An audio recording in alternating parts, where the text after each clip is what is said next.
I'd like to welcome Greg Roth. Greg began his career in a small town in Pennsylvania as a journalist, and now he's here in big Washington, D.C. as a communications consultant. And he's going to talk to us about something that we all are very familiar with that I do miss a little bit here. I have tech buzzwords now, but you guys have lots of buzzwords and acronyms here, and I'm curious to learn more about what they say about us. Greg Roth.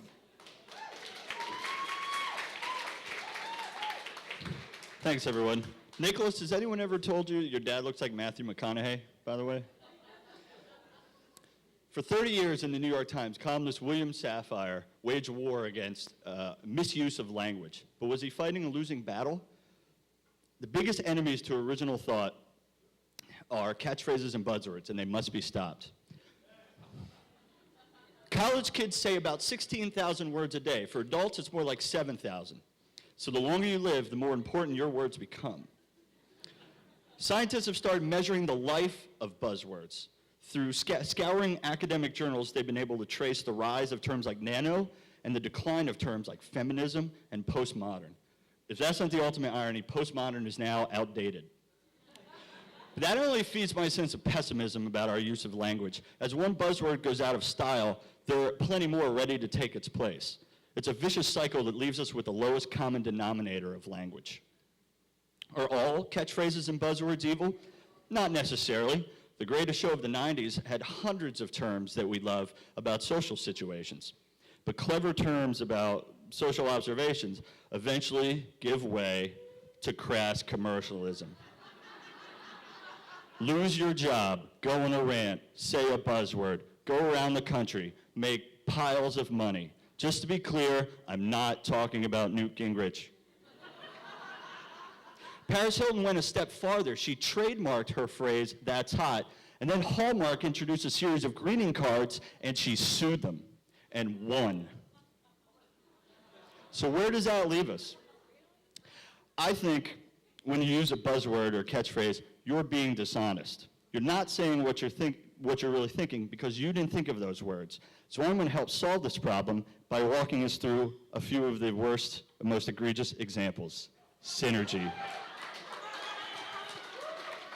The business world is the kingpin of blah blah, and synergy is its most powerful drug. How do we make synergy? Through excellence. How do we become excellent? Through synergy. Any questions?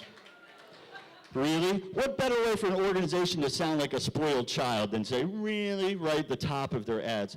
What this says is, I can't think of a specific question to ask.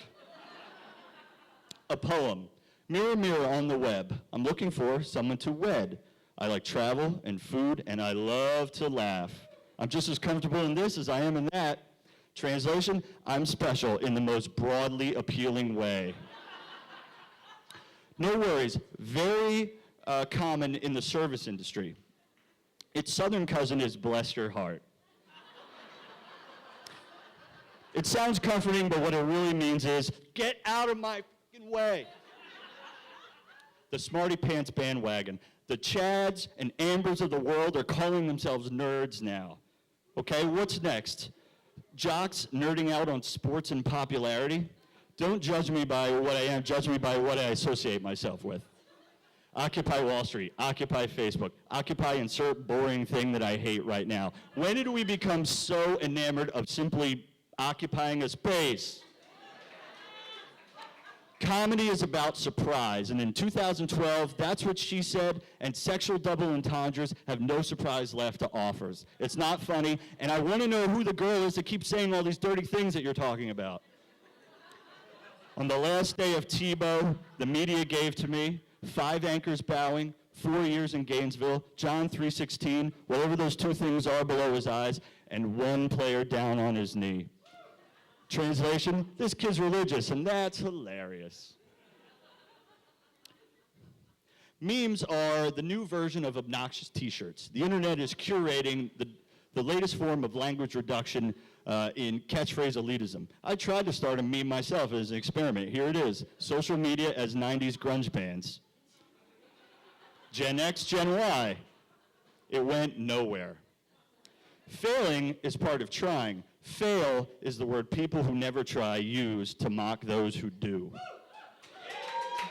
The only weapon we have in the fight against catchword and buzzword proliferation is our attention. Either don't listen or listen 100%. Ask questions. Have you ever heard anyone explain what synergy is?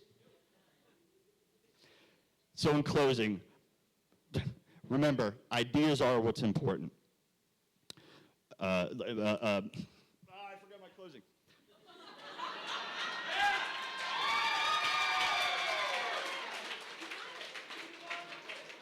Original thought is the currency of active minds. Catchphrases and buzzwords are the status quo of the lazy. Language matters. Thank you.